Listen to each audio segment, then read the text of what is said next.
দেখেই আসা যাক কেমন হয়। তো খেয়ে দিয়ে আমি তোমাদেরকে রিভিউটা দেবো কেমন খেতে। তো বন্ধুরা, আমি এখন চলে এসেছি তারামা হোটেলের বাটার নান অ্যান্ড নবরত্নটা ট্রাই করার জন্য।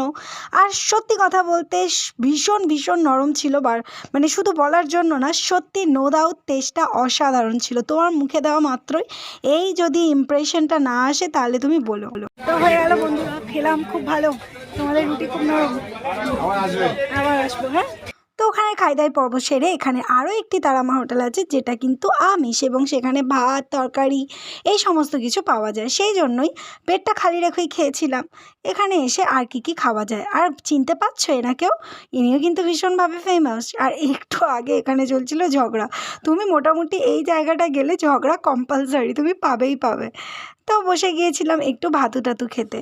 দেখো দুপুরবেলা একটু ভাত না খেলে কি হয়, সেই জন্য আমি অর্ডার করেছিলাম চিকেন থালি, সাথে একটি লেবু, আর ছিল হচ্ছে আলু ভাজা জুড়ি জুড়ি। আমি একটা তরকারিও দিয়েছিল যেটা খাবো না বলে নিয়েছিলাম না। তবে একটা কথা যেটা না বললেই না, হয়তো হিড়িকে পড়ে সকলেই চলে যাচ্ছে খাওয়া দাওয়া করছে, তবে হাইজিনটা মেনটেন করা সব থেকে বেশি জরুরি, যেটা এই জায়গার জন্য খুব একটা বেশি হয়ে ওঠে না।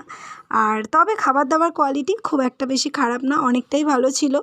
আর চিকেনটা একটু একটু একটু একটু আই থিঙ্ক কতখানি রিচ ছিল সেটা তোমরা আমার পাতা দেখলেই বুঝতে পারবে, আদারওয়াইজ কোনো প্রবলেম নেই, খেয়ে দিয়ে হজম করতে পারলে নো প্রবলেম বেবি।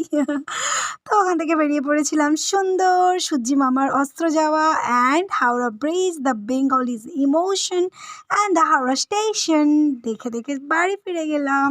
তো টাটা।